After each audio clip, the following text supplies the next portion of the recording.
Hey guys, it's me again, Dana, and today I've got a book review for you all, but first, you might be wondering, what am I doing with this hard helmet on my head? Well, I thought it was very fitting since I'm going to be reviewing Goblins vs. Dwarves by Philip Reeve, and Dwarves Live Underground. Anyway, let's get right to it. So, if you haven't watched any of my videos before, and you haven't heard me mention Philip Reeve, then either something's wrong with me, or something's wrong with you, because if this is your first video, please check out my other ones. Anyway, Philip Reeve is, like, my favourite author of probably all time. Like, I love his books. Goblins vs. Dwarves is a fantasy series. It is the second in the series, and there will be spoilers in this video, so if you don't want spoilers and you don't want to have this book ruined for you, if you want to decide you've got to go out and buy it, then turn off now, because this is going to be a hella spoiler video. Anyway, as I was saying, and it's about, the first book in the series is about a goblin called Scarpa, who ends up meeting a guy called Hewin, and then an old princess called Edwin. They basically call her Princess Ed, is why I don't know how to pronounce her name. And they go on all sorts of adventures, and this is the second book in the series. And it's set after the book of the first series, obviously. It'd be a bit weird if it wasn't. And I'll actually read you the description rather than just pulling the synopsis off my head. An army of short, fat, hairy dwarves is tunneling into goblin territory. They are digging under Cloverstone castles to steal its precious treasure. Goblins love fighting, but Scarpa and Hewin's rowdy tribe is no match for the giant armoured moles of the enemy. They must seek help of heroes, trolls and ghosts for a battle that will decide the fate of goblins forever. It's very vague, but that is basically dwarves are tunneling under the city of the goblins called Cloverstone, and they're digging to get something called slow silver, which is where the eggs of goblins are thrown out, because the slow silver has magical properties, and you've learned later why they really want it. And the book, like the story itself, is really good. I don't know if I quite like the final climax, because it felt a bit flat to me, but it still ended well.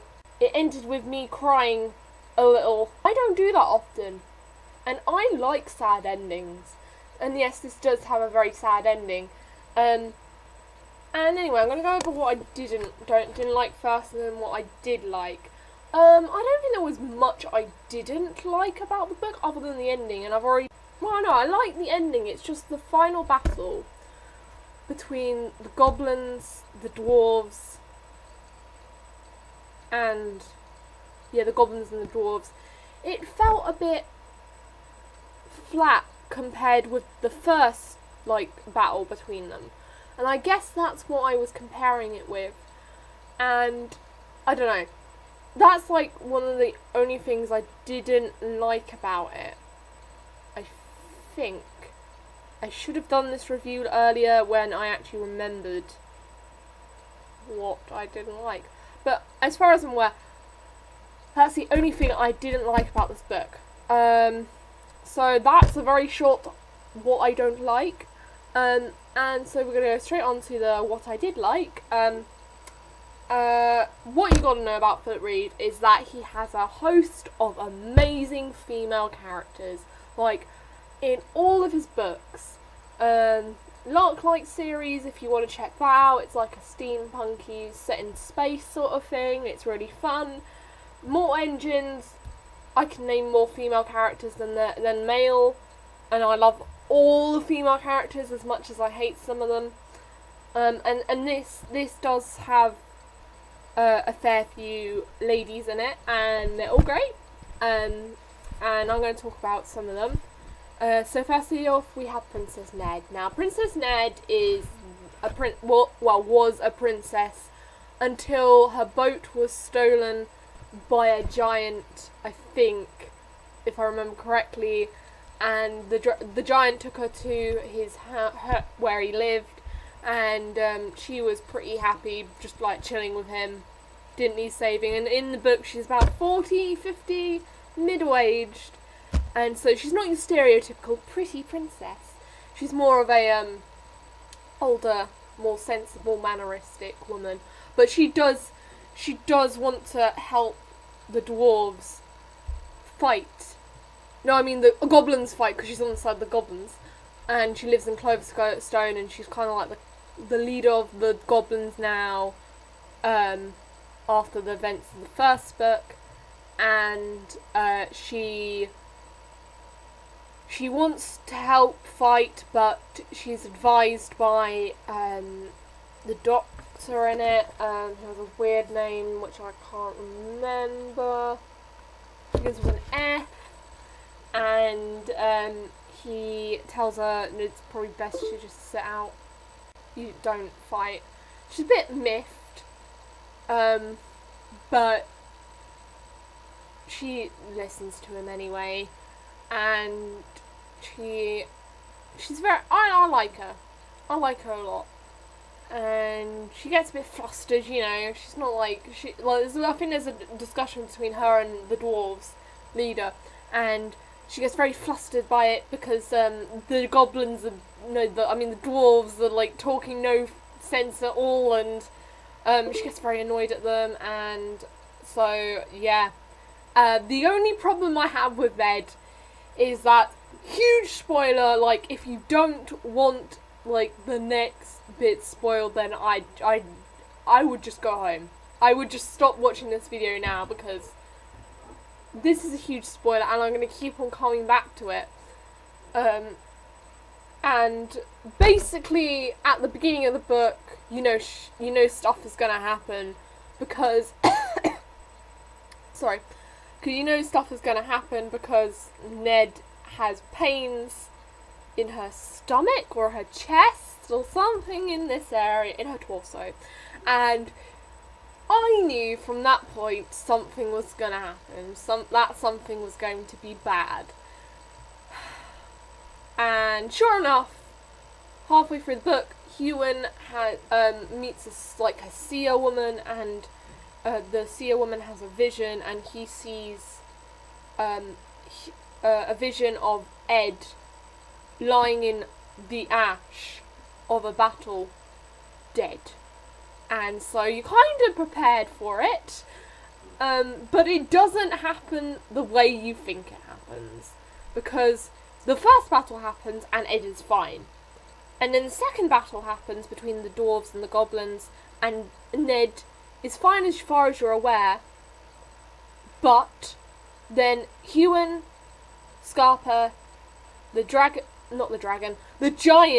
Thradon, Ziwa, Etty, and I think that's it. They all go home to the castle, Cloverstone, and they see Ned, and they're like, "Oh, hey, Ned, hey!" And she's like, "Oh, hey! Oh, no, I'm dying." And I don't know. My heart, it felt like I should have been prepared for this. I should have, I should have been prepared for it, because, at the end of Darkening Plain, another book of Philip Reeve's, yeah, that just, and my heart really hurt after that, no pun intended, and she kind of, falls to the ground, and it starts snowing, and I, cried my eyes out. I was emotional. I was just like, no! I literally stopped reading for, I was like, I'm not reading this anymore. I'm not putting myself through this. It's like, I know I should have been prepared, but I kind of hoped that it had been averted, but she died. And it was very, very sad. And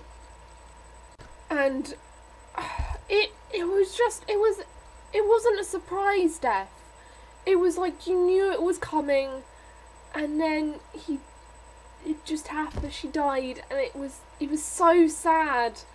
And I didn't, I still don't know how to, like, comprehend it, but yeah, that's what happened to Ned in this book. And it's very sad. Anyway, moving on from one lovely lady character to another one who was introduced in this book, and her name is Etty. And Etty is, like, out of the, I think, 3 main female characters I'm going to talk about in this video, she is probably one of the 2 of my favourites. She is, like, legit. She's, like, she's a dwarf, and I don't know, the dwarves really remind me of geologists, and I love geology. I'm studying geology at university, so to have these dwarves who remind me of geologists is great. And Etty was just, like, the bomb. She was, like, she didn't want to be, like, she didn't want to become a dwarf wife, and, you know, she wanted to, like, survey, like, the above ground, and she wanted to do all this stuff, and, you know, I don't know, I just really liked her. She was quite, you know, set in her way, which is kind of like me in a way. I'm very set, I'm like, I'm going to be a volcanologist or whatever, and, despite what people tell me, I'm going to do this, and she does kind of, like, do whatever the hell she wants. At one point, she's like, Scarpa accidentally is dragged into the dwarf tunnels. She finds him and she's like, what the hell are you doing here? You can't be here, because, like, goblins and dwarves are, like, enemies. They're like, they do, it's like, I don't know, fish fingers and custard. I'm sorry if you like that, but it sounds like the most disgusting combination of food ever. And so they're like, you know, that kind of combination, like, it's not really meant to go together. And, Etty and Scarpa are actually kind of friends. But she, like, takes him, and then she's like, oh, where do you want to go? And he's like, oh, I want to go to the leader, the big leader of the dwarves. And so she kind of disobeys her father and goes there with Scarpa, and her father's not very happy. Her father nearly gets eaten by a worm, but Scarpa saves him, and but she is very, I don't know, I just really liked her. I thought she was a great character, very sweet, but had a very, like, sort of, like, sort of, attitude. Yes. Also, the fact that she was a dwarf, and the dwarves in this book remind me of geologists, is another factor. So that's Etty. She does not die, unlike Ed. She lives, and I really hope she's in the next book. It probably mentioned at the end she went home or something, and then she probably turned up, like, once in the next book. But, I really hope she's in the next one, because she's, like, a great character. And now I'm going to talk about a 3rd female character, Ziwa. Ziwa? Is it? Yeah, I think it is Ziwa. And, okay, like, another thing you need to know about Philip Reeve is that his diversity in his books is spot on. Because I know people complain that, like, not enough black people in books, not enough black women, not enough black strong women, and Ziwa is, like, all 3 of them. She's basically from, like, a sort of, like, because this isn't set in the real world, but it's kind of, like, based on the real world. Like, the Westlands, I believe, is meant to kind of represent sort of, like, Cornwall and Devon. And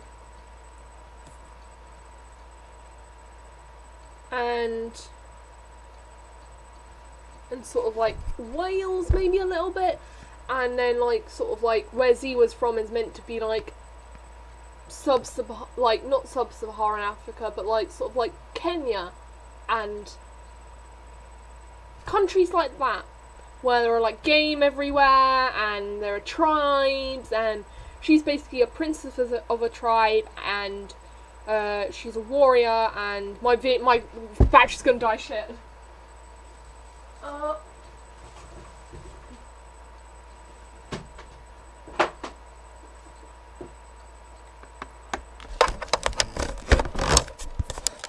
There we go.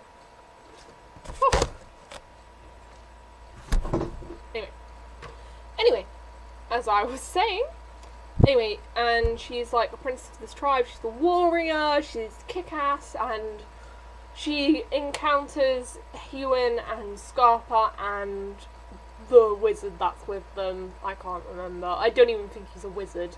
And when they go to Coriander, that's the name of the city, to ask for help from the king with the dwarves, and they bump into him when they're with the person they're staying with, which is a friend from the first book, and she gets there because she goes to this house because back home, this is a spoiler by the way, just FYI, but anyway, she is at home. When she was at home, she offended this sorcerer and he cursed her, and everything that she had killed came back as a ghost and latched onto her, so she's like being surrounded by all these animals and flies and this one boy who she killed in battle, and they're all following her, and she goes to her uncle, who is this friend of Hewin's and the wizards and Scarpa. She goes to her uncle's to try and get help, but when he can't help her, she's like, oh, okay then. And then she meets up with Hewin, and I don't know, I really liked her from the start. Like when she was introduced, she was introduced like very slowly, and I don't know, I liked her from the beginning, and then I found out she was a warrior and she was being surrounded by ghosts, and it just made it freaking cool. And she really wants to get rid of these ghosts, and she tries to get killed, but then kind of her warrior instinct is like, nah man, stab. And she, I don't know. See, I'm a bit tongue-tied about it, because I like her, but I don't know why. Well, I do know why. She's a warrior, and she's just kick-ass, and she's a very well-rounded female character, is what I'm trying to say. And,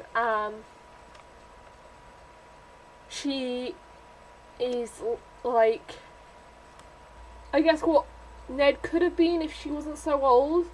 And Philip Reeve actually said that Ziwa was meant to be in the first book, but there wasn't room for her, so he added her to the second. And the second book wasn't even meant to happen anyway, because it was actually just a request by his publisher, and a very good request on that. And so, like, I think she's a great addition to the series. Like, I think she's a very inspiring role model, minus the killing part, but she's a strong female character, and she doesn't need like Hewin or like, I don't know, someone to like, persuade her to kill all these people, like kill the people in the battle, or save her from being killed. It's like there's a bit in the book where they go across the marsh, and she's just like, and like Hewin's like, no, it's not safe, and she's like, screw you, I'm going across this marsh, and she just goes, and he follows her. So it's kind of like a role reversal almost. And yes, that's characters I like. And there was also a male character, I think his name is Gregor? Oh, Goblin Hale. Yeah, that's the name of the guy, and he's, what the fuck have I done to my finger? And he's drunk. A hero. Like, he's not like a hero from the like stories, like, and he's basically a real person. Like, I don't know about you, but if I killed like loads of people, I would be pretty in the head. Wash it away with drinks, and that's exactly what he does. He sleeps through the entire first battle because he got very drunk the night before, and Hewin and I want to say Scarpa, but at that point Scarpa's dead, with inverted commas, and yeah, basically people aren't very happy, and he's not very happy with himself, and yeah, I like him as well. Last one, I like the story. It's very I don't know, I liked it. It was a good story.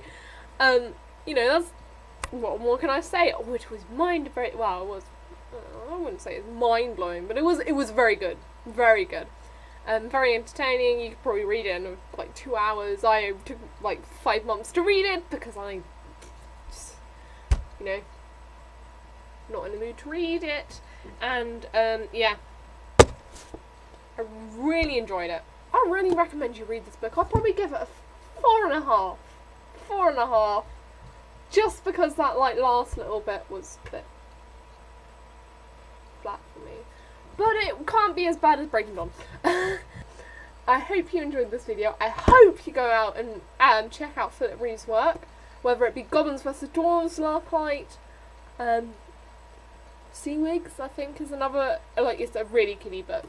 Yeah, I hope you go and check out his works. Goblins vs Dwarves, Mortal Engines, Larklight, I believe he does, there's one book he did which is called Here Lives Arthur, which is an Arthur, like an Arthur the Round Table story.